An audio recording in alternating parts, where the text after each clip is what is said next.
Hi everyone, welcome to Om Brewok Story. Semoga kalian sehat selalu dan diberikan rezeki yang berkah ya. Kali ini Om akan membahas alur cerita film India cinta romantis bucin bikin baper kelepek-kelepek yuk. Film yang berjudul Golion Kirasela Ram yang diperankan oleh suami istri Ranveer dan Deepika ini mengisahkan kisah Romeo and Juliet versi Vrindavan kental. Cinta mereka terhalang restu dari orang tua. So, nggak usah pakai panjang lebar dah, bumper Om Brewok Story.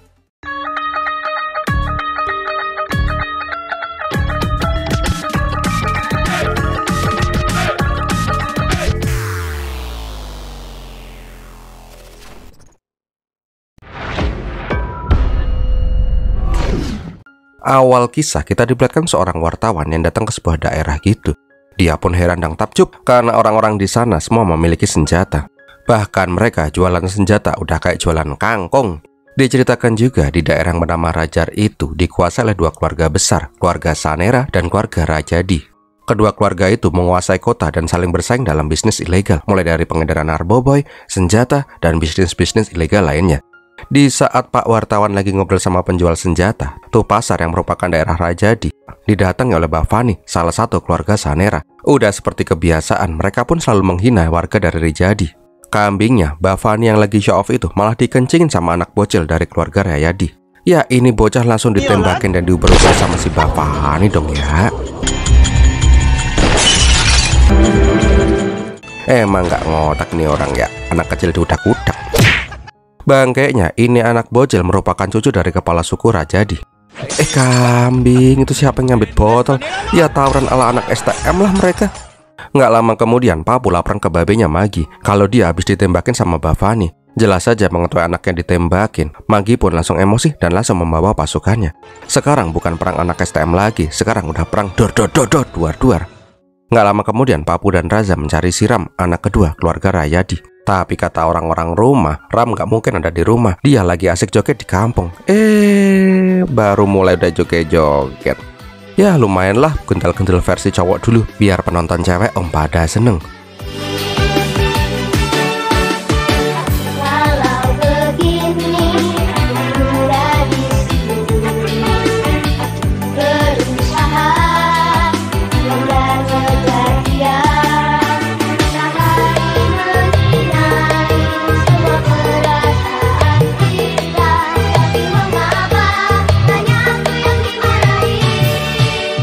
Setelah puas joget garuk ketombe, diperlihatkan bila si Bhavani yang mau dikaplok sama si Magi dihentikan oleh si Ram. Ram bilang, jangan ada pertumpahan darah lagi, sambil mesem-mesem sendiri. Karena aksi Ram di pasar itulah, dia pun langsung disidang sama keluarga Rajadi. Tapi Ram mengelak kalau mereka menyerang Sanera, Sanera akan membalas, dan gitu terus sampai semua orang pada mati. Yuk kita damai aja sama Sanera. Ya semua orang langsung pada nggak terima lah. Wong perselisihan antara Sanera dan Rajadi itu udah kayak Bobotov sama The Jack. Di lain tempat, di basis keluarga Sanera diperlihatkan kepala suku yang bernama Darkor. Nah, dia itu adalah tantenya si Bhavani. Di sana juga diperlihatkan polisi korup yang bernama Vanka. Dengan takut-takut, Vanka bilang kalau dia dapat perintah mengusut kasus pembunuhan 6 orang yang dilakukan oleh Darkor bulan kemarin. Tapi dengan entengnya Darkor bilang, udah gabungin aja sama pembunuhan-pembunuhan yang lain, dirapel besok. Ya si Vanka pun langsung kicep lah. Jangankan kepala sukunya, anggota Sanera aja dia nggak berani nyentuh. Nah di saat Vanka lagi kicep, diperlihatkan anak tertua Darkor yang bernama Kanji yang lagi asik mau tanam-tanam ubi sama istrinya yang bernama Rasila. Ini lagi manggil-manggil aja, nggak tahu orang lagi mau nanam benih atau gimana sih ya. Nah di luar Darkor pun nanya, apakah udah ada calon yang tepat buat si Lela. Darkor ini pengen cepat punya mantu, tapi dia nggak mau punya mantu dari kalangan kriminal kayak mereka. Di lain tempat diperlihatkan Ram yang datang ke tempat tongkrongannya. Melihat teman-temannya yang lagi asik nonton film unyil gendal-gendal, Ram pun malah pengen mengajak teman-temannya itu untuk menikmati festival Holi. Tapi karena hampir semua cewek Rajadi udah pernah mereka cicipin, Ram pun mengajak sohib-sohibnya itu untuk pergi ke basisnya Sanera. Kita cari cewek-cewek di sana dan di lain tempat diperlihatkan cewek cantik yang belahannya tank gendal-gendil. Tapi pas lagi lari-larian, dia ditodong sama si Ram. Melihat dia ditodong sama cowok ganteng, Lela pun langsung ikutan ngeluarin pistolnya. Elah mas, ganteng-ganteng gagah ngeceritnya lemes bener. Melihat ada cowok ganteng yang ngeceritnya lemes, Lela pun langsung menembak ke atas. Habis itu dia pun pergi dari sana meninggalkan Ram yang terpesona dengan si Lela. Di saat yang bersamaan, diperlihatkan bila calon suami Lela udah datang. Kok cupu benar kelihatannya ya? Diketahui Mandar ini merupakan anak orang kaya dari London dan sekarang bekerja sebagai arkeolog yang berkeliling dunia. Aslinya sih dia tuh nggak tahu menahu kalau mau dijodohin sama si Lela. Wong dia lagi lewat sana tahu-tahu disuruh menghadap si Darkor ya. Pas dia tahu kalau dia akan dinikahkan dengan keluarga penjahat, Mandar pun langsung jiper lah. Kembali lagi ke Lela dan si Ram. Di saat itu, Ram melihat si Lela yang belahannya melenuk dari atas loteng. Sialnya pas mau turun, Lela malah dicegat sama emaknya. Dan dia juga dikasih tahu kalau calon suaminya udah datang. Bangkainya, Mandar yang tadinya takut sekarang malah jadi semangat karena calon bininya itu cantik bener. Nah, di saat Lela mau cabut dari sana, dia pun dicegat oleh si Ram. So, tahu kan ini arahnya kemana? Joget lah apalagi. Bentar, ini cewek binal bener ya? Langsung jilatin brewoknya si Ram dong ya.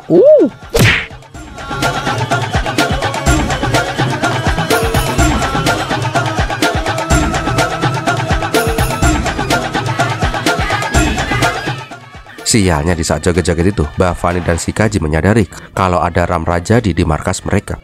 Untungnya Ram pun langsung ditarik sama teman-temannya. Dadah dulu. Karena kejadian itu, Kanji pun merasa amat kesal. Dia pun menyuruh Vanka untuk menangkap orang-orang Rajadi. Kanji bilang kalau dari info intelnya, keluarga Rajadi menyimpan peluru yang sangat banyak. Dengan imbalan uang 3 gepok, dia pun disuruh gerbek markas Rajadi. Kambingnya di saat yang bersamaan diperlihatkan si Ram yang masih penasaran malah nyatronin rumahnya si Lela.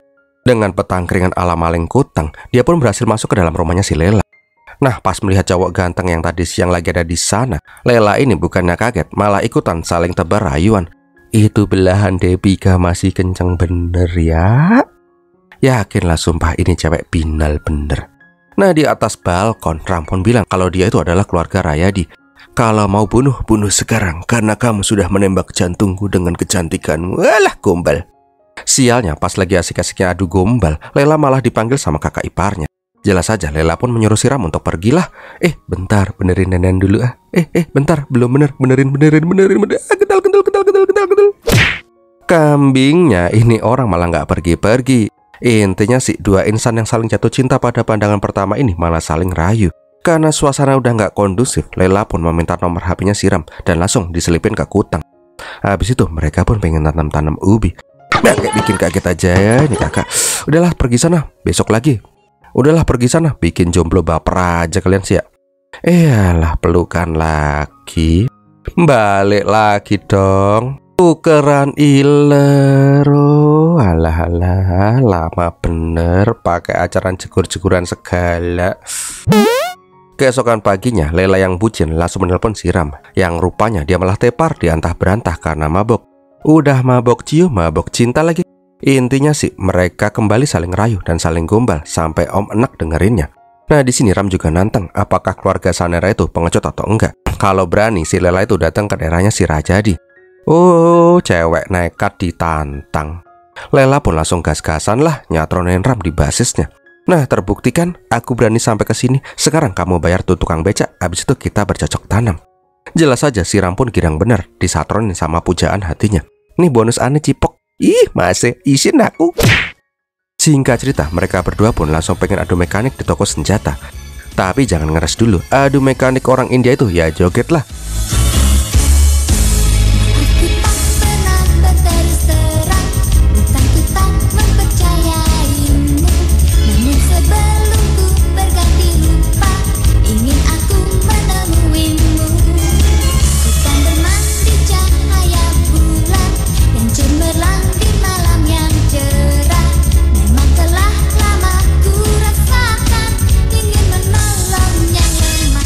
Habis joget, baru deh guling-gulingan. Sialnya, pas si Lela mau pulang, dia malah nggak sengaja ketemu sama si Mandar. Ya jelas aja si Lela ini panik lah. Si Lela pun langsung pengen merebut tuh kamera. Kombot, main sentil aja. Beberapa jam kemudian di rumah keluarga Rajadi, mereka pun dikagetkan oleh penggerbekan si Vanka. Rupanya bener apa yang dibilang si Kanji, kalau di sana ditemukan peluru yang amat sangat banyak. Nah, pas mau disuap sama si Magi, Vanka mah ogah. Ya secara dia udah disuap lebih besar.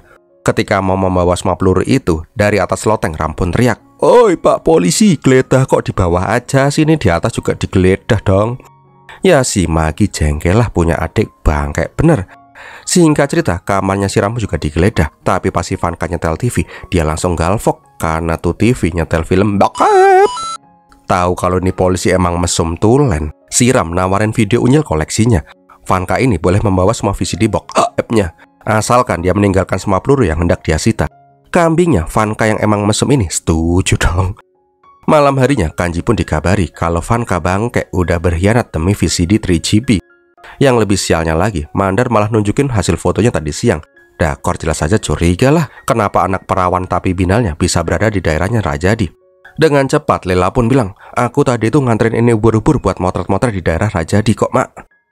Diam, ngomong satu kata lagi biji lu gua pelintir. Untungnya si Darkor ini percaya lagi. Nah di dalam si Rasila nanya kenapa si Lela ini nekat datang ke wilayahnya Rajadi. Namun Lela menyangkal hal itu. Kambingnya di bawah, si Lela ini kembali disatronin sama cowok bucin yang pengen ngusal-ngusal susu. Jelas saja si Lela menyuruh Ram untuk pergilah karena emaknya udah mulai curiga dengan kisah cinta mereka. Namun selayangnya pasangan bucin yang gak ngotak, mereka malah gak peduli. Dan kembali lagi saling adu rayuan dan gombalan. Bahkan mereka mengganggu Mbak Kunti karena tanam-tanam ubi di atas pohon. Nah keesokan harinya diperlihatkan Ram yang sumringah ikut nongkrong sama Rajadi yang lain di tepi dermaga. Sialnya di saat yang bersamaan keluarga Sanera juga ikut datang ke sana. Jelaslah mereka saling hina dan saling tantang. Nah pas udah mulai panas, si Ram mencoba melerai perselisihan mereka. Bisa nggak sih ya sehari aja kita nggak saling serang, santuy, yuk mabar mabuk bareng aja yuk. Kambingnya mereka malah saling tembak. Tapi bohong. Sek bentar, itu pistolku belum minum bir. Nah sekarang kalau udah ngembat bir, pistolku pasti tepat sasaran. Intinya sih mereka saling menembak bergantian untuk menunjukkan siapa dari mereka yang memiliki penembak jitu. Naasnya ketika Kanji mencoba menembak Magi, dia pun meleset sehingga Magi pun langsung tumbang karena ketembak tepat di jantungnya. Melihat kakaknya tewas di depannya, Ram yang adem ayem langsung berubah menjadi beringas. Dia pun langsung menembak dengan membabi buta untuk pertama kalinya dalam hidupnya. Singkat cerita, jenazahnya si Magi dibawa ke markas dengan penuh kesedihan.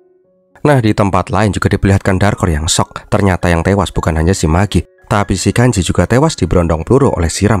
Karena kematian dua orang calon penerus keluarga dari kedua belah pihak, mereka pun menyatakan perang terbuka. Tak lama kemudian, Ram pun mendatangi si Lela. Jelas saja Lela marah karena Ram telah membunuh kakaknya. Tapi Siram punya alasan, kakaknya juga mati dibunuh oleh si Kanji. Sialnya, pas perdebatan itu, Rasila malah melihat kalau adik iparnya punya hubungan dengan si Ram Rajadi. Bukannya membenci Ram dan si Lela, Rasila yang baru saja menjadi janda malah menyuruh Lela dan si Ram untuk segera kabur kalau mereka memang saling mencintai. Cukup dia yang merasakan sengsara karena cinta. Singkat cerita, Ram dan Lela pun kabur untuk kawin lari, meninggalkan perselisihan keluarga mereka yang tidak kunjung selesai. Tak lama mereka berjalan, mereka pun sampai di kota sebelah dan mereka pun memutuskan untuk singgah satu malam. Aslinya sih mereka bingung harus gimana lagi selanjutnya, tapi karena cinta mereka pun mencoba untuk tegar. Tak lama kemudian, Ram pun hendak keluar mencari makanan. Dia pun menyuruh si Lela untuk stay di kamar karena keluarga mereka pasti sedang memburu mereka. Tapi pas si Ram lagi belanja di pasar, dia melihat Lela yang berkeliaran di sana. Dengan entengnya Lela bilang, "Aku habis beli cincin untuk pernikahan kita nanti." Namun di sini Ram malah menjadi emosi karena sekarang mereka itu lagi jadi buronan. Masih mikir nikah secara resmi, bisa kumpul kebo aja udah syukur bu. Apalagi si Ram ini tahu dari koran bungkus gorengan kalau keluarga Rajadi dan Sanera itu sekarang udah perang besar karena kedua belah pihak menganggap kalau anak-anak mereka itu diculik. Namun si Lela nggak mau tahu. Intinya sih kalau mereka ingin bersama mereka harus menikah. Ya udah deh, mereka pun memutuskan untuk menikah di kamar hotel. Hanya berdua sambil nyanyi-nyanyi dan joget gendal-gendul. Ini mah gendal-gendulnya lengkap. Para ciwi-ciwi juga bakalan suka ini gendal-gendul kayak gini.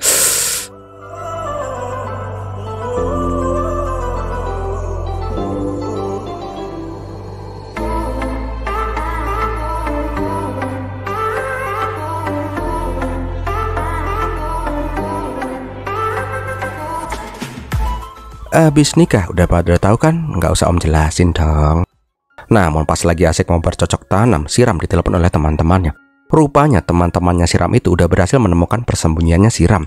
Ram jelas saja marah lah, dia itu pengen kawin lari dengan tenang. Malah disatronin sama sohib-sohibnya. Apalagi ada si Ujal yang nyolot dan gak setuju kalau si Ram itu kawin lari dengan Jablay Sanera. Sedangkan di markas saat ini lagi ada perang besar. Tapi di sini Ram tetap aja ngeyel. Teman-temannya pun langsung mengajak si Ram untuk mabar. Ya hitung-hitung sebagai perpisahan dan selamatan pernikahannya si Ram sih. Ngomongnya ogah-ogah, tapi tepar juga nih orang. Nah, pas udah malam, Ram pun disuruh pulang sama si Lela. Tapi HP-nya langsung diembat sama si Ujal. Keesokan paginya diperlihatkan bila si Lela kaget karena di kamarnya sudah penuh dengan Sanera. Nggak pakai basa-basi, dia pun langsung diseret oleh si Bhavani. Di saat istrinya diseret-seret itulah, si Ram ini malah masih pules karena tepar. Ternyata yang memberitahu keluarga Sanera tentang lokasi Lela adalah si Ujal dengan menggunakan HP-nya si Ram. Dia melakukan itu untuk membuat seolah-olah Ram lah yang mengkhianati si Lela. Dengan itu Lela akan membenci si Ram. Semua demi menghentikan perang yang sedang terjadi. Gak terima istrinya diseret-seret kayak gitu, Ram pun langsung berenang mengejar si Lela. Namun apalah daya, dia bukan siluman lumba-lumba. Sekuat tenaga dia berenang, ya nggak bakal bisa ngejar tuh mobil. Karena kehilangan Lela, Ram pun menjadi sedikit depresi. Dia tidak bisa mengendalikan dirinya sendiri. Sama halnya dengan si Lela, dia juga tidak bisa melupakan si Ram. Selama 3 hari ini, Lela mogok makan karena kangennya sama si Ram. Rasila yang melihat adik iparnya ngondoi kayak kutang habis dicuci, kelihatan nggak tega juga. Nah, di lain sisi diperlihatkan Ram yang disambut dengan meriah di markas Rajadi. Bahkan ayahnya si Ram juga memberikan jabatan sebagai kepala suku kepada si Ram. Karena Ram telah membunuh penerus keluarga Sanera dan merusak keperawanannya anak perempuan Sanera. Namun ketika Ram mendapatkan jabatan itu, dia sama sekali tidak berekspresi. Sialnya, Ram yang depresi ditinggal sama si Lela malah jadi kacau. Dia malah menyatakan kebenciannya kepada Sanera. Melihat adik iparnya yang udah mulai kacau, Kaisar pun mendatangi si Ram. Kaisar bertanya apakah Ram ini benar-benar mencintai si Lela. Kenapa sekarang Ram malah menyerah dan malah menyatakan perang ke keluarga Sanera? Sudah cukup kematian si Magi sebagai kematian terakhir. Tapi si Ram ini tidak mau ambil pusing dan menyuruh kakaknya untuk pergi. Beberapa minggu kemudian diperlihatkan acara di markas Rajadi. Kok ada Mbak Priyanka yang pulang kendal-kendil? Ini mah joget lah.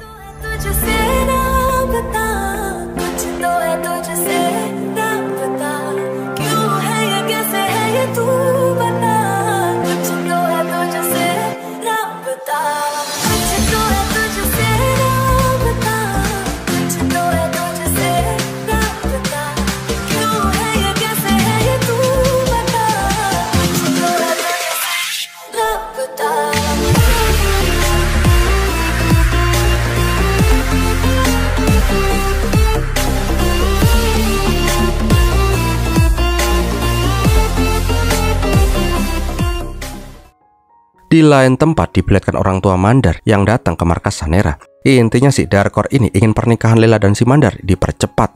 Namun Lela bilang kalau dia tuh sudah menikah dan suaminya itu adalah si Ram. Dia tidak akan melepaskan cincin pernikahannya dengan si Ram. Tapi dengan kejamnya, Darkor ini malah memotong jarinya si Lela dan melepaskan cincin pernikahannya itu. Kejam bener nih emak-emak ya, sadis. Berita tentang perjodohan Lela dan pemontokan jarinya itu pun akhirnya sampai di telinganya si Ram. Tapi si Ram hanya bisa terdiam, terpaku. Nah, pas keluarganya si Mandar melihat calon besannya adalah penjahat berdarah dingin, orang tuanya si Mandar memohon agar melepaskan anaknya. Mereka rela membayar seberapapun, asalkan Mandar tidak dinikahkan dengan si Lela. Jelas saja Darkor tidak ingin melepaskan mereka. Karena bingung harus gimana, Mandar pun langsung merebut pistol dan menodongkannya ke Darkor. Bukannya takut, Darkor ini malah girang karena calon mantunya itu udah mulai terbiasa dengan pistol seperti keluarganya. Nah, di dalam kamar, Rasila pun menyuruh si Lela untuk bersiap-siap. Tapi Lela nggak mau, dia malah menyuruh kakak iparnya aja untuk menikah sama si Mandar. Karena si Lela ini merasa kalau dia itu masih memiliki suami yang sah. Melihat adik iparnya yang sangat mencintai si Ram, Rasila pun berniat memberitahu rencana pernikahan ini ke Ram. Nggak lama kemudian, Rasila pun sampai di tempatnya si Ram. Sialnya, Ram nggak ada di sana. Yang lebih sialnya lagi, teman-temannya si Ram yang tahu kalau ada janda Magi datang ke sana, malah hendak mempertuing tralala si Rasila. Untungnya si Raza berhasil menggagalkan adegan amoral itu. Raza bilang kalau sampai Ram tahu perbuatan teman-teman bangkainya ini, dia pasti akan sangat marah. Karena perbuatan teman-temannya itu jugalah, Rasila yang sebelumnya mendukung Lela dan si Ram sekarang berubah 180 derajat. Dia berujar kalau Ram dan Lela tidak akan bisa bersatu selamanya, bahkan kematian tidak akan bisa menyatukan mereka. Singkat cerita, Rasila pun sampai di rumah. Lela yang menanti jawaban Ram terus bertanya kepada Rasila. Tapi ketika Rasila membuka kain sarinya, Lela pun menyadari terjadi sesuatu yang sangat buruk yang menimpa kakak iparnya itu. Sialnya lagi, hal itu dilihat oleh si Darkor yang kebetulan lewat di sana. Keesokan harinya diperlihatkan Kaisar yang dikejar-kejar oleh Bhavani dan anak buahnya. Bahkan mereka menyerang kaum wanita Rajadi dengan brutal. Hal itu mereka lakukan sebagai aksi balas dendam apa yang dilakukan oleh Rajadi ke Rasila. Kambingnya, Kaisar malah membunuh salah satu dari mereka, yang itu ibaratnya seperti deklarasi perang untuk kedua belah keluarga. Ram yang tidak tahu kalau semua ini berasal dari teman-teman bangkainya yang hendak mempertuing Rasila, langsung menyatakan balas dendam kepada Sanera. Namun setelah tahu akar permasalahannya, Ram pun meminta semua untuk menurunkan senjata. Melihat Ram yang tidak ingin berperang dengan Sanera, para tetua pun mulai mempertanyakan tentang pengangkatan Ram sebagai kepala suku. Dengan jantan, Ram pun langsung melepaskan status kepala sukunya dan pergi dari sana. Ternyata Ram itu tidak pengecut. Seorang diri dia mendatangi markas Sanera. Dengan kekuatan jagoan, dia pun berhasil membuat orang-orang Sanera kalang kabut.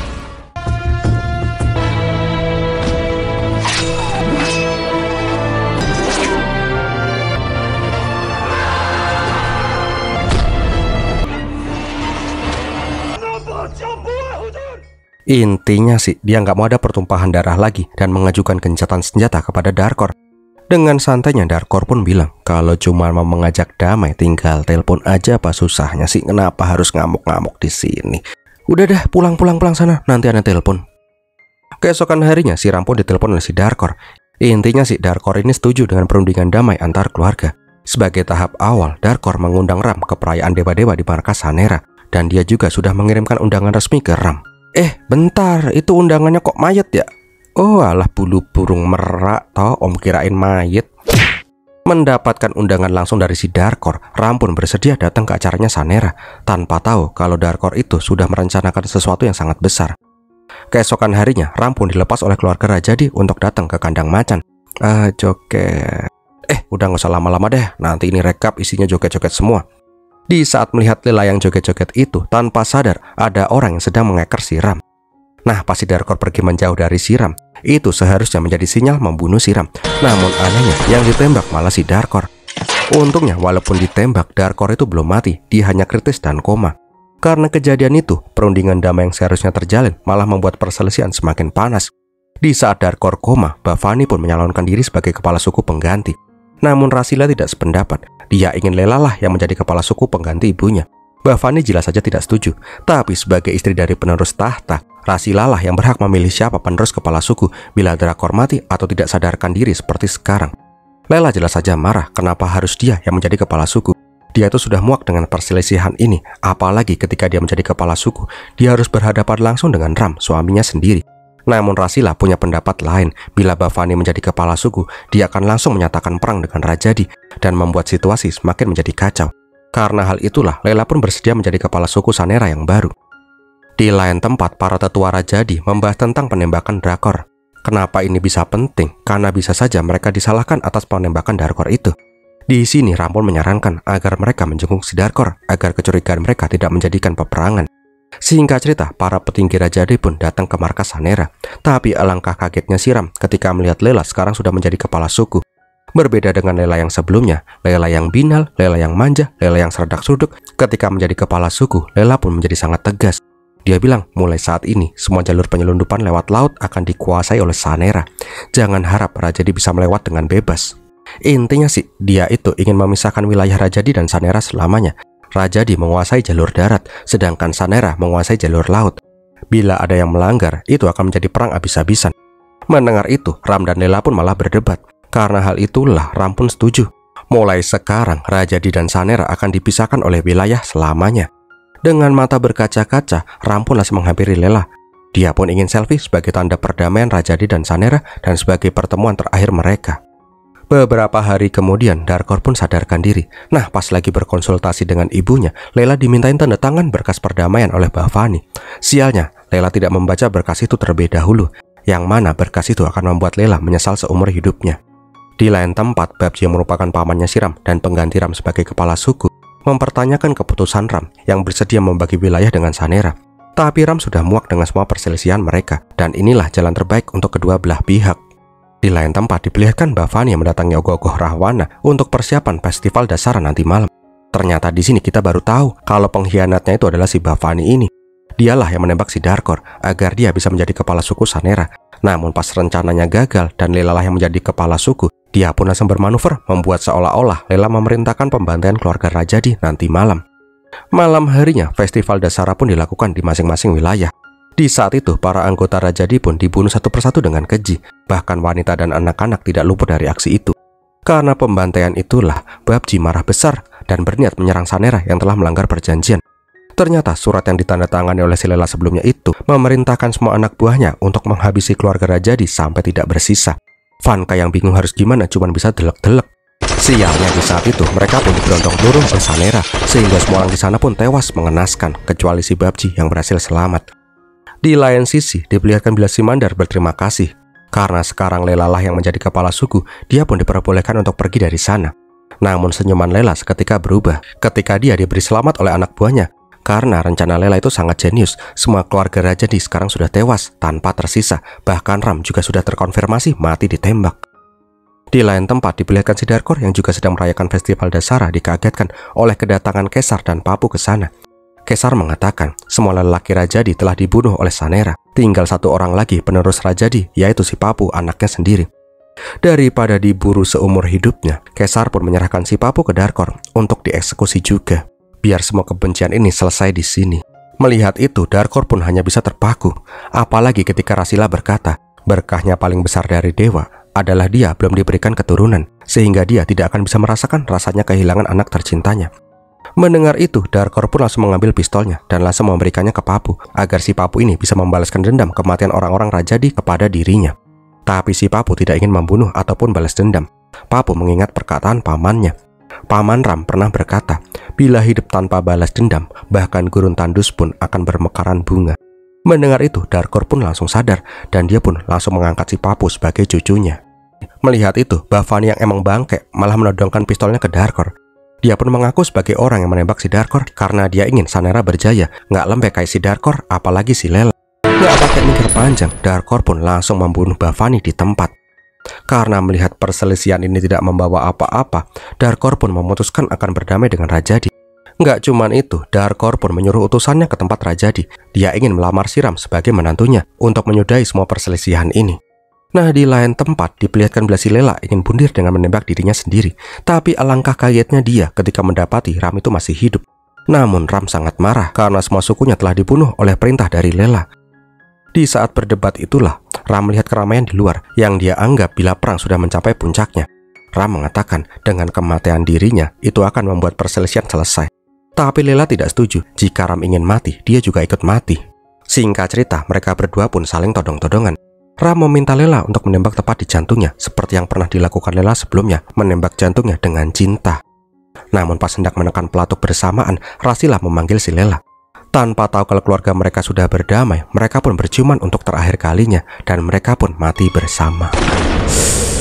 Dengan senyuman bahagia, mereka berdua pun jatuh ke dalam kolam, tempat pertama kali mereka menyatakan cinta. Karena kematian Ram dan Lela, keluarga Rajadi dan Sanera pun berdamai. Sekarang mereka melebur keluarga mereka dan hidup secara berdampingan selamanya. Dan filmnya pun berakhir. Gimana film ini sob? Semoga menghibur ya. Kalau kalian baper, silahkan like, comment, share. Jangan lupa subscribe. Terima kasih yang sudah menonton sampai di detik ini. Om Brewok pamit dulu dan Birmilatin.